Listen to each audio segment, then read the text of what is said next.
ओम नमो भगवती वासुदेव। प्रेम से बोले भगवान विष्णु की जय। भक्तों, आज हम सुनेंगे माघ माह की कथा, अध्याय 25। लोमश जी कहने लगे कि वह राजा पहले तो तामिश्र नामी नरक में गया, फिर अंध तामिश्र नरक में जहाँ पर अति दुखों को प्राप्त हुआ, फिर महारौरव, फिर कालसूत्र नामी महानरक में गया, फिर मूर्छा को प्राप्त हो गया, मूर्छा से चेतना आने पर तापन और संतापन नाम के नरक में गया, अनेकों दुखों को भोगता हुआ वह प्रताप नाम के नरक में गया, तब काकोल, कुड़पल, पूर्व मृतिका, लोह, कंसु, मृजिक आदि नरकों में होता हुआ असीपत्र वन में पहुंचा, फिर लोह धारक आदि नरकों में गिराया गया।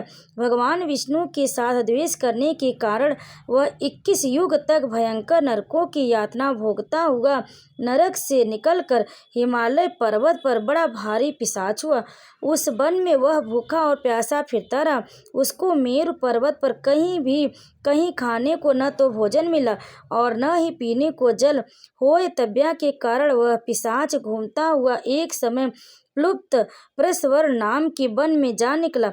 बहेड़े के वृक्ष के नीचे वह दुखी होकर हाय मैं मरा ऐसे शब्द जोर जोर से पुकारने लगा और कहने लगा, भूख से दुखी मेरे इस जन्म का कब अंत होगा?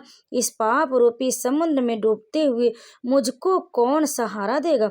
लोमश जी कहने लगे कि इस प्रकार वेद पाठ करते हुए देवदूती ने उसके दुख भरे वचनों को सुना और वहां पर एक पिशाच को देखा, जिसकी लाल डरावनी आंखें, दुर्बल शरीर, काले काले ऊपर बड़े बाल, विकराल चेहरा, काला शरीर, लंबी सी जीभ बाहर निकली हुई, लंबे होठ, लंबी जांघें, लंबे लंबे पैर, सूखा चेहरा, आंखों में पड़े गड्ढे वाले पिशाच को देखकर देवदूती ने उससे पूछा कि तुम कौन और ऐसी करुणा से क्यों रोते हो? तुम्हारी यह दशा कैसे हुई और तुम्हारा मैं क्या उपकार करूं? मेरे आश्रम पर आ जाने के कारण कोई प्राणी दुखी नहीं रहता और वैष्णव लोग आनंद ही करते। सो हे भद्र, तुम अपने इस दुख का कारण जल्दी कहो, क्योंकि विद्वान मनोरथ पाने के लिए विलंब नहीं किया करते। ऐसे वचन सुनकर प्रीत रोना बंद करके विनीत भाव से कहने लगा कि हे द्विज, किसी बड़े पुण्य से मुझको आपके दर्शन हुए। बिना पुण्य के साधुओं की संगति नहीं होती। और फिर उसने पहले जन्म का वृत्तांत कहा। भगवान विष्णु के द्वेष के कारण मेरी यह दशा हुई है। जिस हरि का नाम यदि अंत समय में मनुष्य के मुख से निकल जाए तो मनुष्य विष्णु पद को प्राप्त होता है। जो सबका पालन करता है उसी से मैंने द्वेष किया। यह सब मेरे कर्मों का दोष, जिसकी ब्राह्मण तप द्वारा प्रार्थना करते हैं। ब्रह्मादि देवता, सनकादि ऋषि जिसको मुक्ति के लिए पूजते हैं, जो आदि मध्य व अंत में विश्व का विधाता और सनातन है, जिसका आदि मध्य और अंत नहीं है, उस भगवान के साथ मैंने द्वेष किया। जो कुछ पुण्य की मैंने पहले जन्म में किए थे वह सब विष्णु के द्वेष रूपी अग्नि में भस्म हो गए। यदि किसी प्रकार मेरे इस पाप का नाश हो जाए तो मैं भगवान विष्णु के सिवा किसी और देवता का पूजन नहीं करूंगा। विष्णु भगवान से द्वेष करके मैंने बहुत दिनों तक नरक यातना भोगी और पिशाच योनि में पड़ा हूँ। इस समय मैं किसी अच्छे कर्म के योग से आपके आश्रम में आया हूँ, जहाँ पर आपके सूर्य रूपी दर्शन ने मेरे दुख समान अंधकार को दूर कर दिया। अब आप कोई ऐसी उपाय बताइए जिससे मेरी यह पिशाच योनि दूर हो, क्योंकि सज्जन पुरुष उपकार करने में देर नहीं करते। देवदूती कहने लगे कि यह माया देवता, मनुष्य, असुर सबकी स्मृति को मोहित कर देती है, जिससे धर्म का नाश करने वाला द्वेष उत्पन्न हो जाता है। जगत की उत्पन्न करने, रक्षा करने और नाश करने वाले जो सब प्राणियों की आत्मा है उनसे भी लोग द्वेष करते। जिनके अर्पण करने से सभी कर्म सफल होते, उनकी भक्ति से मुख मोड़ने वाले मूर्ख कौन सी गति को प्राप्त नहीं होते। चारों वर्णों का वेदोक्त हरि का भजन करना ही उत्तम है, अन्यथा कुमार्ग से चलने वाले मनुष्य नरक के गामी होते हैं। इसी कारण वेद विदुर्त कर्मों को त्यागना चाहिए। अपने बुद्धि से बचे हुए धर्म के मार्ग पर चलने से मनुष्य परलोक के पद का भी नाश करते हैं। वह वेद, देवता और ब्राह्मणों की निंदा करते करते, झूठे मन कल्पित शास्त्रों को मानने वाले नरक में जाते, देवाधिदेव विष्णु से विमुख होने वाले नरक में जाते, जैसे द्रविड़ देश का राजा नरक में गया। इस कारण इनकी निंदा नहीं करनी चाहिए और वेद में कहीं न कही गई क्रिया को भी नहीं करना चाहिए। लोमश जी कहने लगे कि ऐसा कहने पर मुनि ने पिशाच को सुमार्ग बतलाया कि माघ मास में तुम प्रयाग में जाकर स्नान करो, उससे तुम्हारी वह पिशाच योनि समाप्त हो जाएगी। माघ मास में प्रयाग में स्नान करने से मनुष्य पहले जन्म के सब पापों से मुक्त हो जाता है। वहाँ पर स्नान करने से मुक्ति प्राप्त होती, इससे बढ़कर और कोई प्रायश्चित नहीं है। संसार में यह मोक्ष और स्वर्ग का खुला हुआ द्वार है। गंगा और यमुना का संगम त्रिवेणी संसार में सबसे उत्तम तीर्थ है। पाप रूपी बंधन को काटने के लिए यह कुल्हाड़ी है। कहाँ तो विष्णु सूर्य तेज गंगा यमुना का संगम और कहाँ यह तुच्छ पाप रूपी तीर्ण की आहुति।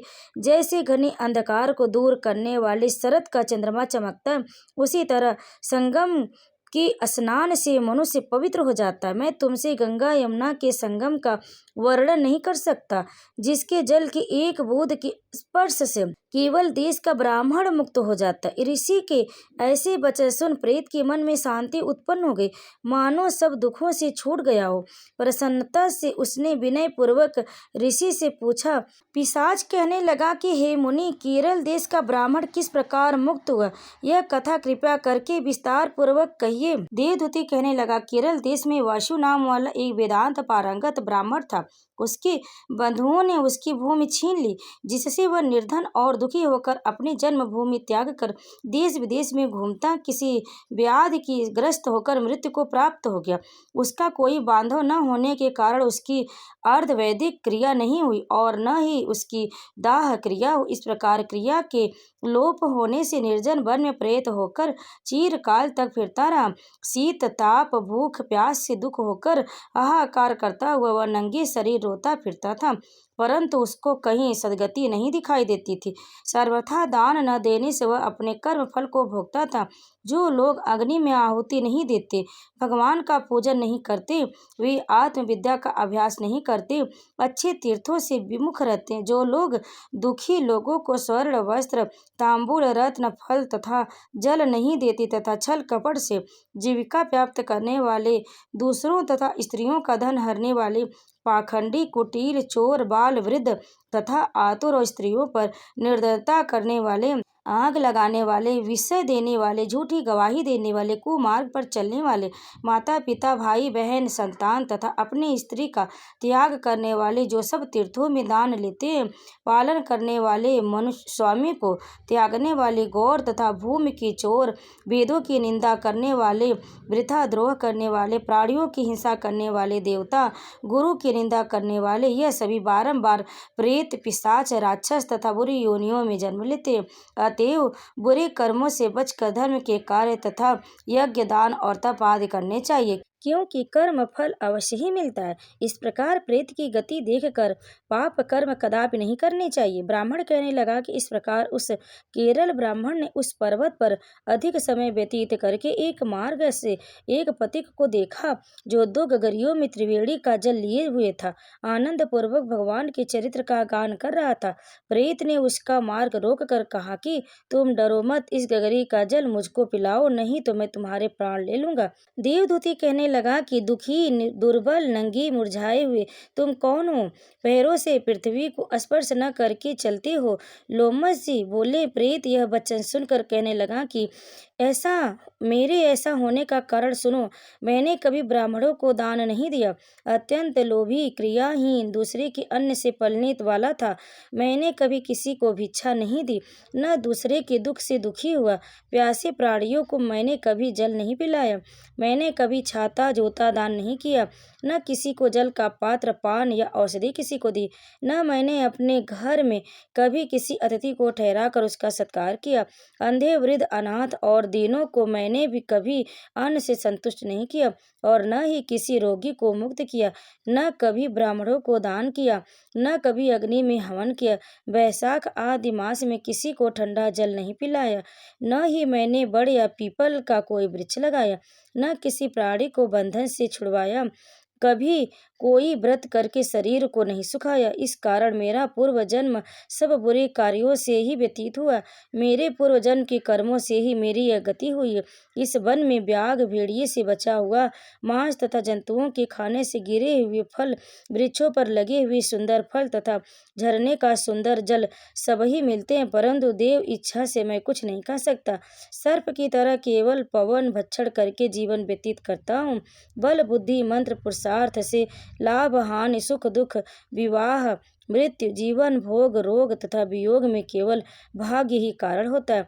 कुरूप, मूर्ख, कुकर्मी, निंदित तथा पराक्रम से हीन मनुष्य भी भाग्य से ही राज्य भोगते हैं।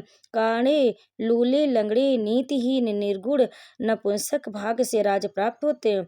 पर्वत पर ही बलवान राक्षस विश्वास रहते हैं, जिनमें से कभी कभी कोई कोई कहीं कहीं वन में फिरते हुए अपने कर्म के अनुसार अन्न जल पाते हैं, परंतु आपको उनका भय नहीं होना चाहिए, क्योंकि धर्मात्मा पुरुषों की उनकी पवित्रता ही रक्षा करती है।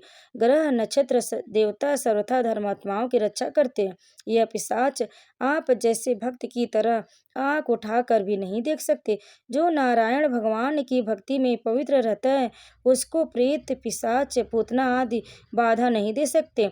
भूत, बेताल, पिशाच, गंधर्व, काकिन, शाकिनी, ग्रह, रेवती, यज्ञ, मातृ ग्रह, भयंकर ग्रह, कृत्या, सर्प, कुपांश तथा दूसरे दुष्ट जंतु पवित्र वैष्णव की तरह देख भी नहीं सकते।